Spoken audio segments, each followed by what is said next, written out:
¿Están conmigo? A la una, a las dos y a las tres. Amo esta palabra. Esta palabra me sana, me libera, me afirma. Es lámpara a mis pies y lumbrera mi camino. Me hace sabio y transforma mi alma. Me prepara para reinar con Él. Amo estas palabras. Muy bien, siéntense. Y abran sus Biblias si quieren o manténganlo ahí abierto en Juan, primera de Juan, no Juan. Cuando habla Juan, está hablando del Evangelio. Cuando dice primera de Juan, está hablando de las cartas o epístolas, ¿verdad? ¿Ok? Y es que hoy estamos comenzando una nueva serie. La serie se llama Las cartas de Juan. Y el tema de hoy se llama El Dios de amor. Amén. Déjame darles una pequeña introducción y voy a comenzar hablándoles del personaje, en este caso de Juan. No Sierra, sino de Juan el apóstol. Y quién sabe si eres un apóstol, yo no sé. Con el tiempo se dirá, ¿verdad? ¿Sabían que ustedes saben que a Juan lo conocían como el discípulo amado? El discípulo amado, diría ahumado. Me traicionó el subconsciente. Pero Juan el discípulo amado. ¿Okay? Ustedes sabían eso, ¿verdad? También tiene otro título, Juan el evangelista. Pero el título, el discípulo amado, está inspirado en el evangelio que él mismo escribió, en donde 5 veces menciona el discípulo a quien Jesús amaba. Y es que si usted lee el evangelio, usted verá que en más de una ocasión Juan, y también lo pueden ver en las pinturas que tienen, en los cuadros que hay por allí, en donde aparece que ven a Juan recostando el pecho, su cabeza sobre el pecho del Señor. Aparentemente el apóstol Juan no solamente era bastante joven cuando el Señor lo llamó a su servicio, sino que también era una persona bastante tierna de corazón, aunque tiene otro título, Boanerges, ¿cómo es? Boanerges, o hijos del trueno, ¿sí? O sea que hay una dicotomía allí, ¿verdad? O era bien tierno o era bien recio, pero ahí había algo, ¿no? Y es que, bueno, el hecho de que uno sea tierno no quiere decir que en un momento dado no se pare por lo que es justo. Pero en aquel momento el Señor lo reprendió y le dije, ustedes no saben de qué espíritu son, ¿no? Entonces, bueno, el caso es que es conocido, mundialmente conocido, famosamente conocido como el discípulo amado. Y ese título que es tomado de las 5 veces que él menciona el discípulo a quien Jesús amaba, ¿verdad? Se lo terminaron de poner un discípulo suyo directo llamado Policarpo de Esmirna, que fue obispo de la iglesia en la ciudad de Esmirna, y de un discípulo de Policarpo llamado Ireneo de Lyon. ¿Okay? Entonces vienen en una cadena. Policarpo, que era discípulo de Juan, e Ireneo, que era discípulo de Policarpo, los dos a finales del siglo I y a mediados del siglo II acuñaron el título el discípulo amado. Ambos son conocidos como padres de la iglesia. Eran defensores de la fe, apologistas e historiadores también en cuanto en todos sus escritos cristianos del primer siglo, del primer y segundo siglo. Les doy otro dato interesante. De todos los discípulos originales, de los 12 originales, del único del que no se tiene registro ni de cómo, ni de cuándo, ni de dónde murió, es de Juan. Usted búsquelo, no lo va a encontrar. Lo que va a encontrar, sí, es alguna especulación tomada de la tradición de que dice que murió en Éfeso, y eso es muy probable que sea así porque él fue obispo, pastor de la iglesia en la ciudad de Éfeso, y cuando él escribe, porque en la misma época en que él escribe las 3 cartas, escribe el Evangelio y escribe el libro de Apocalipsis, que fue en los años 90 del primer siglo, a finales del primer siglo, él era ya bastante anciano y había sobrevivido a un acto de martirización por parte de Roma, que lo quisieron meter en un caldero, que lo metieron, no lo quisieron, lo metieron en un caldero, dice la tradición, de aceite hirviendo, y no le hizo nada. Salió ileso. Y entonces lo mandaron a Patmos porque dijeron, con esto no podemos. O sea, era más o menos lo que pasó con los 3 amigos de Daniel en el tiempo de Nabucodonosor, que los metieron en ese horno de fuego y lo único que se quemó fueron las ataduras con las cuales los tiraron, pero salieron que ni el humo del fuego despegaba y la gente quedó asombrada. Bueno, algo parecido pasó Juan según la tradición. Entonces, no hay registros de su muerte. La gente dice, no, murió bastante ancianito, pero ¿cómo? ¿Cuándo? ¿Dónde? No sabemos. No hay nada que certifique esa situación, ¿no? Y eso crea hasta mayor curiosidad cuando uno sabe que el Señor al final, uno de los últimos escritos que él tiene en Juan 21, le dice a Pedro, bueno, y si yo quiero que él quede hasta que yo regrese, ¿qué a ti? ¿Okay? Y eso alimenta la imaginación de uno.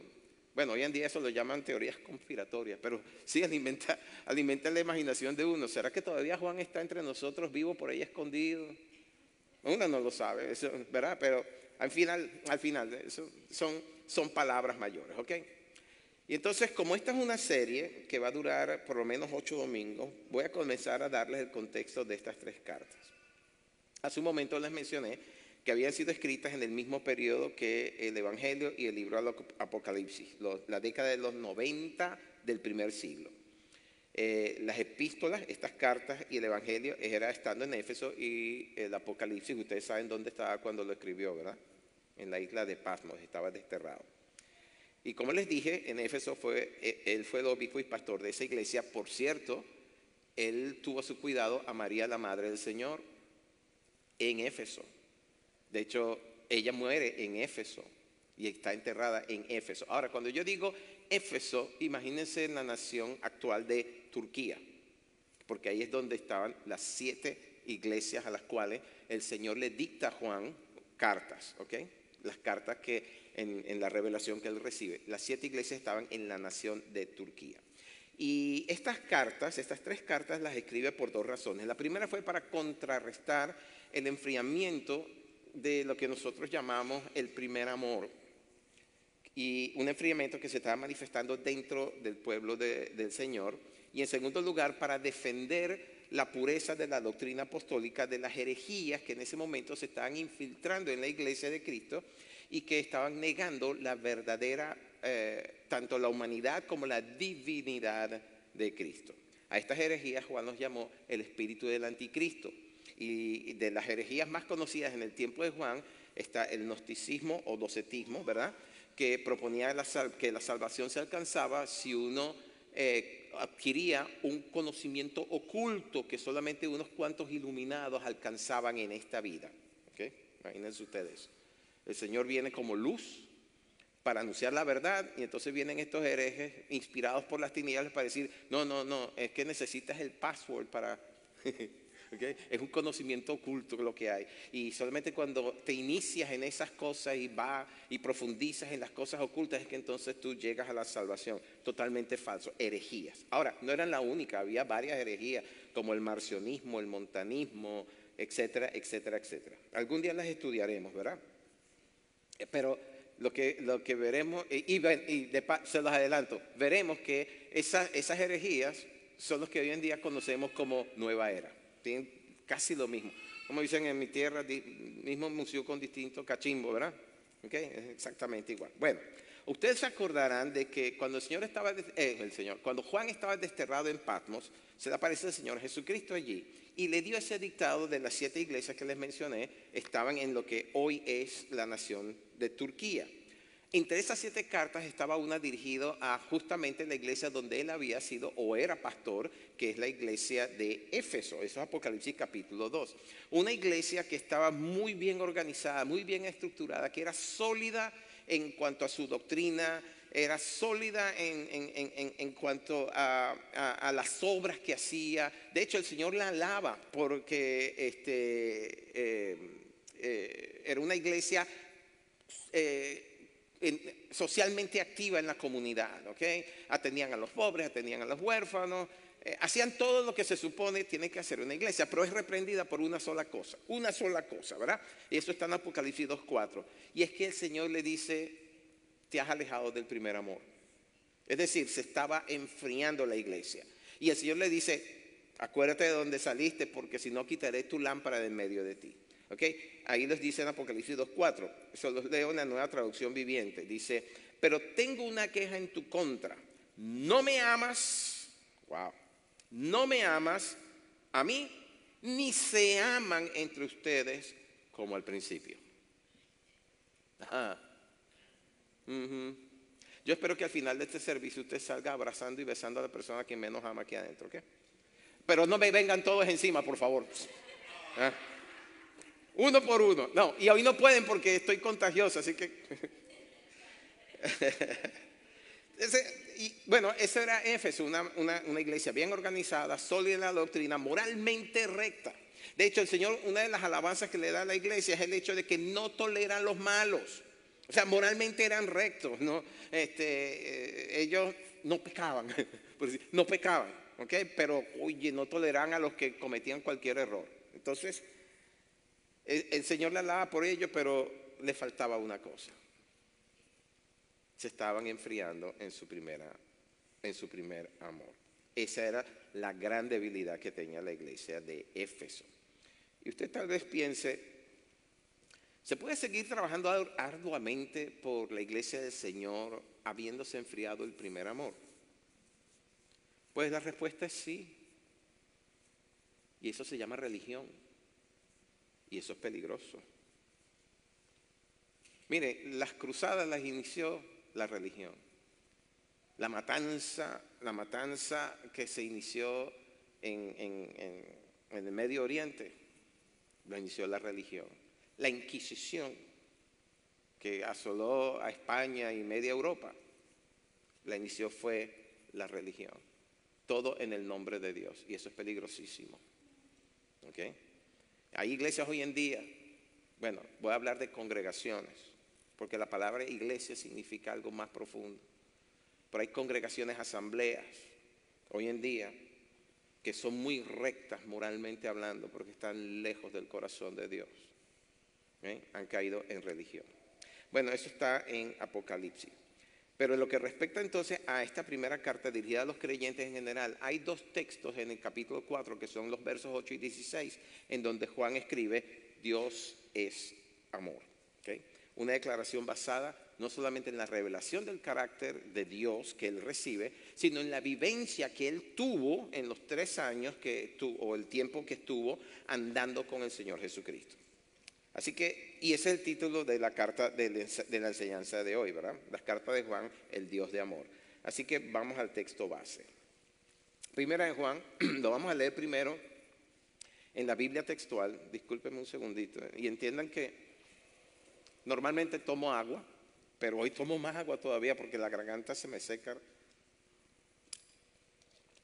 con todo lo que tengo encima. Entonces, lo vamos a leer primero en la Biblia textual y después lo vamos a leer en la Nueva Traducción Viviente. Comenzamos. Dice así: lo que era desde un principio, lo que hemos oído, lo que hemos visto con nuestros ojos, lo que hemos contemplado y palparon nuestras manos acerca del verbo de la vida. Verso 2, porque la vida fue manifestada y la hemos visto y damos testimonio y os anunciamos la vida eterna, la cual estaba ante el Padre y nos fue manifestada. Verso 3, lo que hemos visto y oído os lo anunciamos para que también vosotros tengáis comunión con el Padre y con su Hijo Jesucristo. Estas cosas os escribimos para que nuestro gozo sea cumplido. Esa es la Biblia textual. Vamos a la Nueva Traducción Viviente, que es un lenguaje más actual, menos complicado de entender. Dice: les anunciamos al que existe desde el principio, a quien hemos visto y oído. Primer punto en esto que estamos leyendo, Juan está diciendo, soy testigo. Lo he visto, lo he escuchado. Sigo. Lo vimos con nuestros propios ojos y lo tocamos con nuestras propias manos. Él es la palabra de vida. Él, quien es la vida misma, nos fue revelado. Y nosotros lo vimos. Y ahora testificamos y anunciamos a ustedes que Él es la vida eterna. Estaba con el Padre y luego nos fue revelado. Les anunciamos lo que nosotros mismos hemos visto y oído para que ustedes tengan comunión con nosotros y nuestra comunión es con el Padre y con su Hijo Jesucristo. Escribimos estas cosas para que ustedes puedan participar plenamente de nuestra alegría. Y así entonces comenzamos con el primer punto. El primer punto es en principio. Fijémonos por un momento en el versículo 1. Juan escribe allí, primera Juan 1:1 escribe, lo que era desde un principio, lo que hemos oído, lo que hemos visto con nuestros ojos, lo que hemos contemplado, lo que palparon nuestras manos acerca del verbo de vida, ¿verdad? Y quiero que se fijen en esa progresión que él usa justamente en ese primer versículo, porque él lo que quiere es establecer la conexión que tenemos con lo divino, es decir, con el Padre a través de Jesucristo. Y dice, lo que era, lo oído, lo visto, lo contemplado, lo palpado. Y eso habla de un encuentro personal, de un encuentro próximo, de un encuentro real, no de una fantasía. Somos testigos de que la vida misma se manifestó entre nosotros. Ahora vamos al Evangelio. El Evangelio de Juan capítulo 1, verso 1. ¿Okay? Fíjense que la nomenclatura es distinta. La epístola dice primera de Juan 1:1. El Evangelio dice Juan 1:1. Dice, en el principio era el verbo y el verbo era con Dios y el verbo era Dios. Hay una progresión parecida a lo que estamos viendo en el primera de Juan 1, ¿verdad? Era el verbo, era con Dios, era Dios, ¿ok? Y yo asumo que ustedes ya lo saben, pero tanto logos como verbo como palabra significan exactamente lo mismo. Es un sustantivo, es decir, un nombre que se le da a algo o a alguien. Y según el léxico griego intermedio, logos, la palabra logos que nosotros traducimos como verbo o como palabra, es la expresión o manifestación del pensamiento de una persona. Y en este caso, la expresión del pensamiento de Dios mismo. En otras palabras, lo que Dios pensó, lo que Dios habló, y que al hablarlo se manifestó. Por eso es que Juan dice que Jesucristo era desde el comienzo, porque estaba en Dios y por lo tanto es Dios. ¿Amén? ¿De acuerdo? Y en Hebreos capítulo 1 y verso 3, también Biblia textual, hablando del Hijo Jesucristo, dice que Él es el resplandor de su gloria y la imagen misma de su ser. En la Reina Valera dice de su sustancia. En otras palabras, es exactamente igual al Padre. Por eso que en Juan 14 le contesta a Felipe, Felipe, tanto tiempo estás conmigo y me preguntas por el Padre. ¿Acaso no sabes que el que me ve a mí, ve al Padre? ¿Okay? No es como, por ejemplo, en mi caso, que usted ve a Joel y ve a su mamá, no me ve a mí. ¿Verdad? Que es otra cosa, porque es una mezcla ahí. Pero no, Jesucristo era puramente el Padre. En otras palabras, Jesucristo es el principio o comienzo de todo. Es la fuente misma de la creación y es al mismo tiempo la revelación de Dios a la humanidad. ¿Okay? El principio, la misma fuente de la creación y la revelación de Dios. Todo eso dado en una sola persona, Jesucristo. De quien dice Pablo en Efesios 1:10, ¿verdad? Dios el Padre reunirá todas las cosas, tanto las que están en el cielo como en la tierra, y las pondrá bajo la autoridad de Cristo. Y todo esto que les estoy diciendo habla claramente de quién es Él, de quién es Cristo, ¿ok? Habla de su existencia, habla de su realidad. Y cuando yo como persona digo, yo soy, estoy afirmando que existo. ¿Quién fue el que dijo? Fue Shakespeare que escribió, pienso, por lo tanto, existo. Algo así dijo. Bueno, en el caso del Señor Jesucristo, Él es. Él no era o será, no, Él siempre es un eterno presente. Entonces, cuando yo digo que yo soy, estoy afirmando que mi identidad, estoy afirmando lo que soy. Y así mismo fue como se le reveló el Señor a Moisés en Éxodo 3:14. Le dice, así le dirás a los hijos de Israel, yo soy, me envió a vosotros. Y ese yo soy es el tetragrama que tanto hemos visto, Yud, Hei, Vav, Hei. Y que algunos pronuncian como Yahweh, cuando es Jehová, ¿ok? Así le dirás a los hijos de Israel, yo soy, me envió a vosotros. Y en 7 ocasiones distintas el Señor dijo, yo soy, todas ellas en Juan, ¿ok? Y con ello afirma su identidad y su naturaleza divina. Cuando Él dice, yo soy la luz del mundo, yo soy el buen pastor, yo soy la puerta de las ovejas, yo soy la vid verdadera, todas esas veces es lo que está afirmando quién realmente es. Él es Dios. Y a mí me parece esto, claro, es en la parte trágica de la historia del Señor en el Evangelio, pero como para dejar claro cuál era su inmenso poder, la noche en que fue entregado, cuando se le acercan y Él pregunta, ¿a quién buscáis? Y ellos dicen, a Jesús de Nazaret. Él dice, yo soy. Todo se cae. ¿Okay? Todo, lo pueden leer en el Evangelio, Juan 18. ¿Okay? ¿A quién buscáis? A Jesús de Nazaret. Yo soy. Todos se cayeron. Yo me imagino que quedaron como que un poquito tocados y se volvieron a parar y entonces nuevamente les pregunta, ¿a quién buscan? A Jesús de Nazaret. Les acabo de decir que yo soy. Ahí ya no se cayeron. ¿Por qué? Porque se tenía que cumplir las escrituras, ¿ok? ¿De acuerdo? Una cosa que debemos tener clara, y esa es quién es Él. Y lo digo, yo no sé si pueden ver mis palabras, pero lo estoy diciendo con mayúscula, quién es Él. Y lo que Juan busca entonces es establecer en esta introducción, es establecer esa conexión con la naturaleza divina, es decir, con la del Padre a través del Hijo. Nuestra conexión, entiéndanlo bien, si usted es un seguidor de Cristo Jesús, si usted cree en Cristo Jesús, usted tiene una conexión divina con el Padre. Tiene una conexión que es sobrenatural con el Padre. Y eso es todo a través de la puerta. Yo soy la puerta, que es Cristo Jesús. ¿Ok? Pero entonces el primer paso para que esa conexión se dé y se mantenga es que cree y siga creyendo. Porque así como hay cristianos a quienes se les enfría el primer amor, hay cristianos que se les enfría la fe. ¿Ok? Ese es el primer paso, creer que Él es.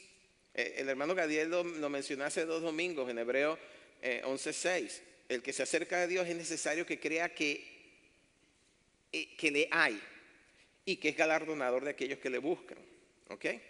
¿De acuerdo? Entonces el primer paso es creer que Él es. Ese es el punto 1 en el principio. Punto 2, de aquí saco el título de la enseñanza de hoy, que es una carta de amor, ¿verdad? Ahora piensen en esto. Nos remontamos a la creación primera. ¿Cómo era al principio de esta creación? ¿Cómo era la primera creación en donde moraron Adán y Eva? ¿Usted se lo puede imaginar? Bueno, para darle una respuesta concisa, una perfecta relación con Dios Padre. Había una perfecta relación. ¿Hay alguno aquí que pueda decir que tiene una perfecta relación con Dios Padre? No, honestamente no. No. Nuestra humanidad no nos permite tener esa perfecta relación. ¿Que Dios la desea? Claro que sí la desea. ¿Que es posible? También es posible. Pero no será perfecta hasta que no nos deshagamos de esta humanidad caída. Amén. Sin embargo, sí es posible. Ahora, era una relación perfecta con el Padre. Había intimidad con Dios Padre. Y cuando uso la palabra intimidad, me crispa un poco porque esa es una palabra que hoy en día se le asocia mayormente con lo sexual. Así que para dar la amplitud que merece esa palabra, se los voy a definir y lo tienen en pantalla. Dice que intimidad es un nivel profundo de cercanía, confianza y conexión que se comparte con otra persona. ¿Lo pusiste en la pantalla, Fran? La apertura mutua de pensamientos, sentimientos y experiencias en donde ambos sienten seguridad y reciprocidad que abarca tanto el plano emocional como el afectivo. Esa es la definición de intimidad. ¿Okay? No tiene nada que ver con lo sexual, aunque sí forma parte de eso cuando estamos hablando de cónyuges. Pero en este caso, estamos hablando de intimidad. Usted puede tener intimidad con una persona sin llegar a lo sexual. Usted puede tener intimidad con un muy buen amigo suyo, una muy buena amiga suya. ¿Okay? Puede tener intimidad con otra persona en donde usted se abre porque confía en esa persona. ¿De acuerdo? Y hay niveles de intimidad también. Pero entonces aparece el pecado.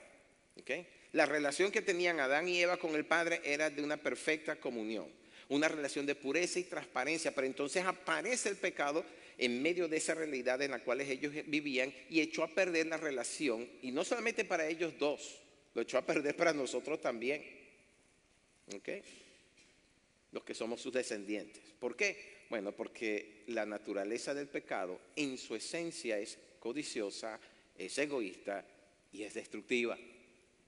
¿Okay? ¿Por qué hay tantas parejas hoy en día que no duran? Bueno, porque su relación está marcada por el egoísmo personal de cada quien. Yo le voy a decir lo siguiente. La relación entre un esposo y una esposa es de constante morir. Morir para los deseos de ella, morir para los deseos míos. Es recíproco, ¿ok? Nos tenemos que dar lugar el uno al otro. Pero si hay una relación en donde uno tiene que dominar al otro, eso no va a durar mucho. ¿Ok?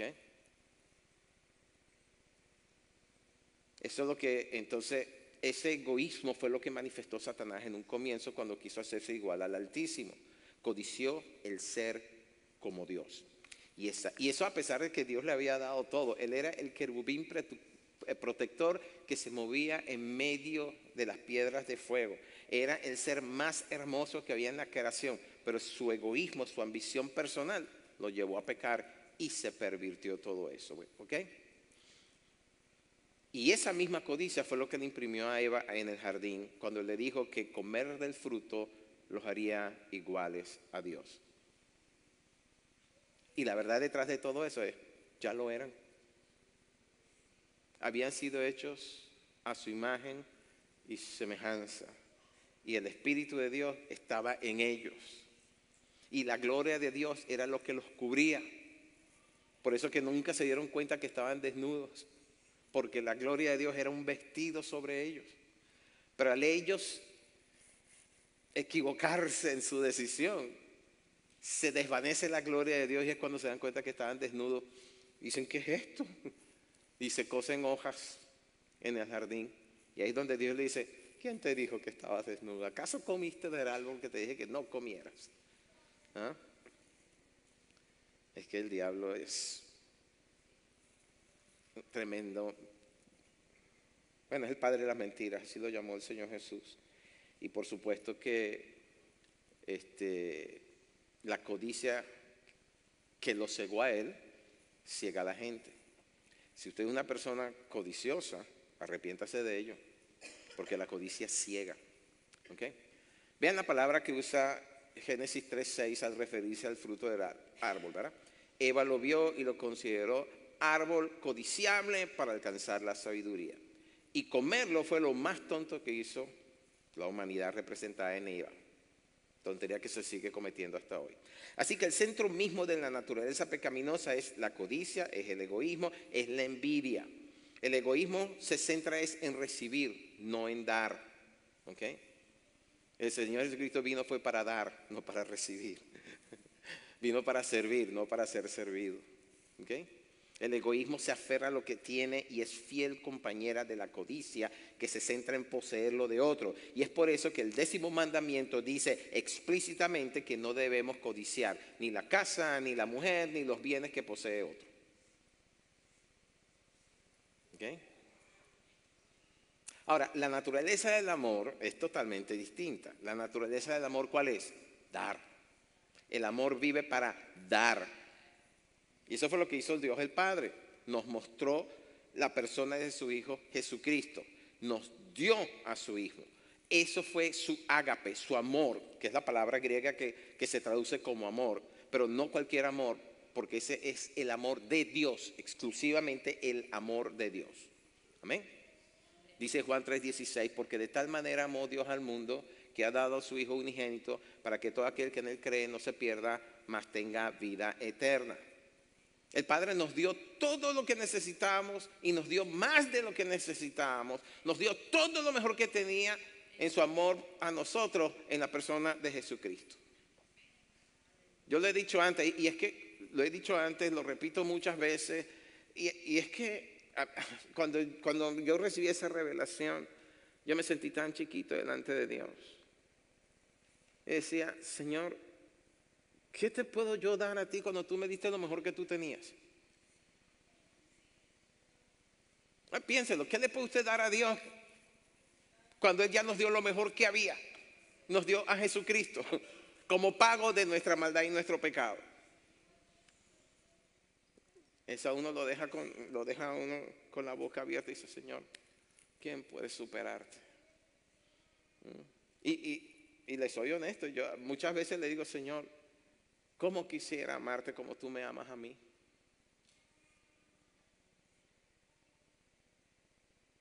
Pero el Padre es tan bueno y me dice, lo que me das es suficiente. Bueno, en griego hay 3 palabras que definen lo que es amor, ¿no? Y esto se lo digo solamente para su acervo cultural, para su enriquecimiento. El primero es filios, una palabra griega P-H-I-L-I-O-S, o en español filios, F-I-L-I-O-S, que es el amor fraterno, ¿ok? Es el amor que existe entre miembros de una misma familia o entre amigos íntimos, como por ejemplo cuando David y Jonatán, ¿ok? De Jonatán dice David en 2 de Samuel que bueno, la traducción en Reina Valera dice que su amor le era más grato que el amor de muchas mujeres. Ahí la palabra es, en hebreo, es ahabá, ¿okay? Lo que significa un profundo afecto. Pero era el amor como entre 2 hermanos, ¿ok? 2 muy buenos amigos. El segundo tipo de amor es el amor eros, que es el que un esposo siente por su esposa y una esposa siente por su esposo. Y hoy en día tengo que aclarar eso, ¿verdad? Porque si digo que existe entre parejas, dicen, ya ustedes saben por dónde van las cosas, hay que estar bien claro. No, el amor eros es el amor entre un esposo y su esposa, ¿ok? Es lo que uno siente por su esposa y viceversa. De ahí es donde se saca la palabra erotismo, ¿verdad? Eros, ¿ok? Y el tercero, que es el más importante y es donde nos estamos enfocando ahorita, es el amor agape, que es el amor desinteresado, incondicional y sacrificado. Un amor que se enfoca en el bienestar del prójimo sin esperar nada a cambio. Y ese, mis hermanos, es el amor de Dios. Y cuando Pablo escribe lo que es el amor en 1 Corintios 13, está describiendo justamente el amor de Dios. Y yo como pastor, a varios de ustedes los casé leyéndoles justamente este pasaje, ¿okay? Hablándoles del amor de Dios. Dice, el amor es sufrido, el amor es benigno, el amor no tiene envidia, el amor no es jactancioso, no se envanece, no hace nada indebido, no busca lo suyo, no se irrita, no guarda rencor, no se goza de la injusticia, mas se goza de la verdad. Todo lo sufre, todo lo cree, todo lo espera, todo lo soporta. Y ese es el amor de Dios, mis hermanos, que de acuerdo a Romanos 5:5 ha sido derramado en nuestros corazones, en el mío y en el suyo, gracias al Espíritu Santo que nos fue dado. Esa fue la otra manifestación del amor de Dios por nosotros. Primero nos envía lo mejor que tenía, a su unigénito. ¿Quién de ustedes sacrificaría al único hijo por amor a otros? Nadie. Dios lo hizo. Su segunda acción, una vez que eso sucede, se abren las ventanas, desgarran las cortinas del cielo para que su Santo Espíritu descienda al corazón de aquellos que creen e invocan el nombre del Señor para salvación. Y entonces el amor de Dios nuevamente se derrama en nuestro corazón por la presencia del Espíritu Santo que está en nosotros. Ahora, ¿sabe usted lo que eso significa?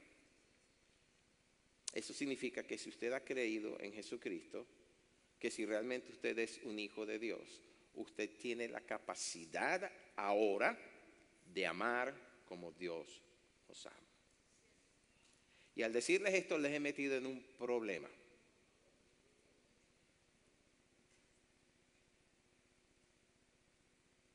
¿Me escucharon, verdad? Esto se ve medio oscuro allá abajo, no sé por qué. Bueno.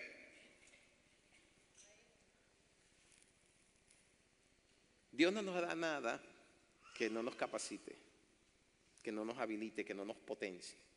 Y en este caso nos dio su Santo Espíritu, su amor, para que nosotros podamos amar como Él ama. El detalle es que para amar como Dios ama hay que morir. Y eso sí es difícil. Esto lo he contado antes y tiene que ver con uno de los grandes profetas del siglo pasado, del siglo XX. Se llama Bob Jones. ¿Okay? Bob Jones, padre en el siglo XX se le conoció como el padre del mover profético moderno, ¿verdad? Aquí en Norteamérica. Él fue un hombre que murió 2 veces. La primera vez que murió fue de un infarto. Y cuando se presenta delante del Señor, la pregunta que le hizo el Señor fue: Bob, ¿aprendiste a amar? Bueno, resulta que uno estudia la biografía de él, él era bastante estricto. Su carácter profético, pues no toleraba cosas y era duro y tajante. ¿Okay? Y eso le trajo bastante controversia. El punto es que cuando él muere, que tenía creo que 60 y algo de años, de un infarto, se presenta y él ve una cantidad de cosas que voy a saltar ahorita, pero cuando llega delante de la presencia del Señor, el Señor me pregunta: Bob, ¿aprendiste a amar? No, Señor. Bueno, el Señor le dijo: vas a regresar y vas a aprender a amar. ¿Eh? Hermanos, no se engañen. Usted y yo tenemos como asignación principal en este mundo a aprender a amar aprender a amar como Dios nos amó a nosotros. Dice 1 Juan 4, 19 al 21. Nosotros le amamos a Él porque Él nos amó primero. Si alguno dice yo amo a Dios y aborrece a su hermano, es mentiroso. Pues el que no ama a su hermano, a quien ha visto, ¿cómo puede amar a Dios a quien no ha visto? Y nosotros tenemos este mandamiento de Él: el que ama a Dios, ame también a su hermano. Esas son algunas cositas que usted lee y pasa por encima, ¿verdad? Porque lo que me interesa es que soy salvo y llego al cielo el día que el Señor me llame a su presencia. No, hay mandamientos.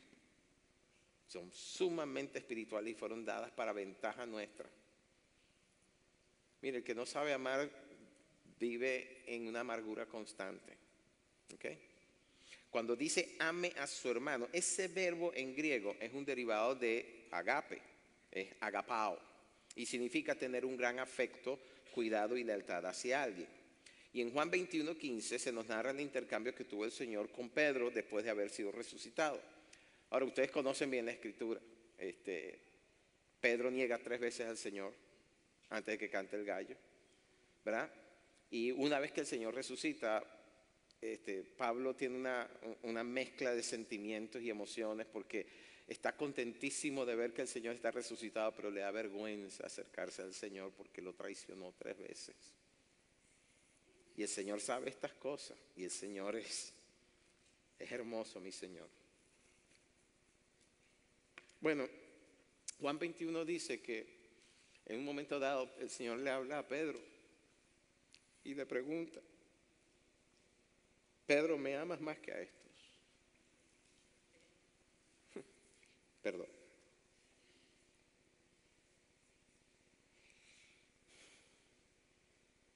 Pedro, ¿me amas más que a estos? Lo interesante es que si uno va al griego, la palabra ahí en griego es ego agapao, ¿verdad?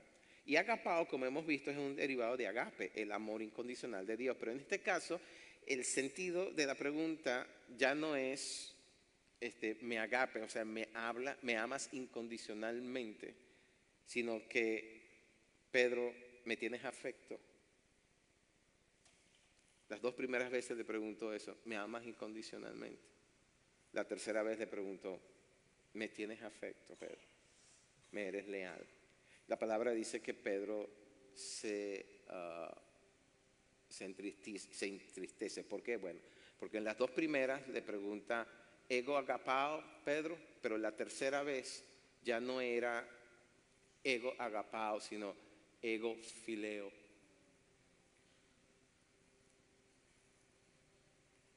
Ahora, para serle franco y justo, yo pienso que es que era imposible que Pedro en ese momento amara a Dios con el mismo amor que Dios tenía para él. Es imposible, para nosotros es imposible amar a Dios como Dios nos ama. Mientras estemos en esta humanidad, es imposible, es durísimo. Entonces, cuando el Señor le pregunta por tercera vez, Él usa la palabra fileo en vez de agapao. Dice, te entiendo, Pedro, solamente puedes sentir por mí un gran afecto. Y entonces Pedro se entristece por el cambio de verbo. Y es que el proceso para llegar a amar a Dios, como Dios nos ama a nosotros, es un proceso que dura toda la vida. Comienza con el Espíritu Santo siendo derramado en nuestro corazón, pero continúa toda la vida. Y es por eso que el Señor dejó escrito que el mandamiento principal es: amarás al Señor tu Dios con toda tu alma, con toda tu mente, con toda tu fuerza, con todo tu corazón. Es el primero y principal.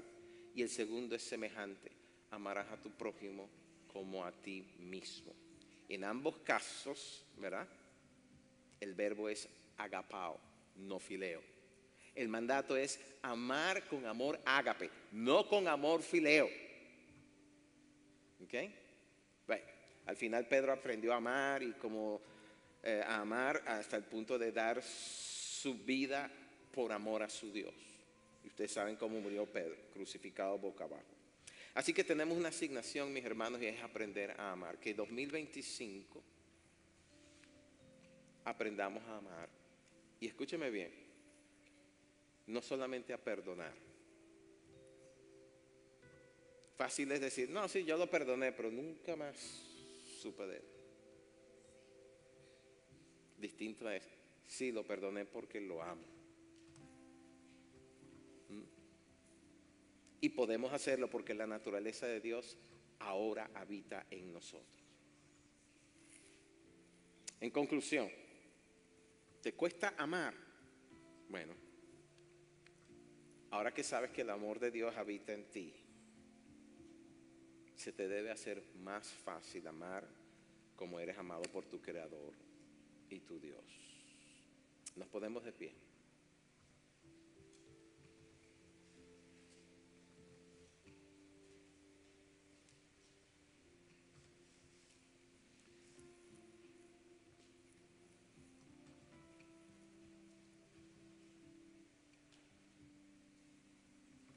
Tu amor por mí, sube el volumen, es más dulce que la miel, y tu misericordia es nueva cada día.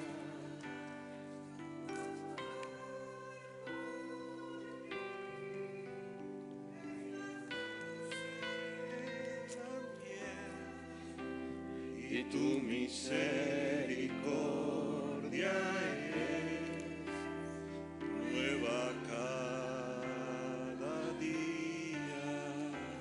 Y es por eso que te amo. Y es por eso que te sirvo. Y es por eso que te doy todo mi amor. Y es por eso que te amo. Y es por eso que te sirvo. Y es por eso que te doy todo mi amor. Vamos, iglesia, ahora que ya la escucharon, cántenla con nosotros una vez más. Tu amor por mí es más dulce que la miel, y tu misericordia es nueva cada día. Tu amor por mí es más dulce que la miel, y tu misericordia es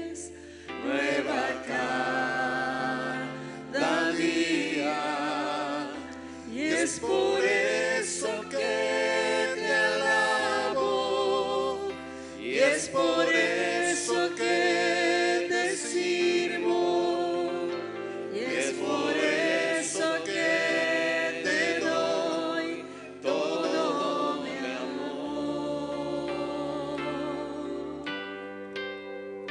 Y es por eso que te alabo, y es por eso que te sirvo, y es por eso que te doy todo mi amor. Si hay alguien entre nosotros que en esta mañana quiere conocer a ese Dios de amor y nunca lo ha confesado, le invito a que ahí donde está levante su mano para yo verlo. Y repita conmigo: Señor Jesús, he escuchado tanto acerca de ti, pero en este momento quiero es conocerte. Conocer ese amor que me hablan tan maravillosamente, un amor que no se reserva nada, sino que todo lo da. Señor Jesús, yo reconozco que tú eres el Hijo de Dios y que siendo lo mejor que el Padre tenía, lo envió para que yo pudiera conocerte y ser salvo de todos mis errores y de todos mis pecados. Te ruego, Señor Jesús, acéptame. Te pido perdón por todo mi pecado y mi maldad. Y envía tu Santo Espíritu a mi vida y a mi corazón para que yo pueda entonces conocer de primera mano el amor de Dios que sobrepasa todo entendimiento. Amén y amén y amén. Te damos gracias, Padre.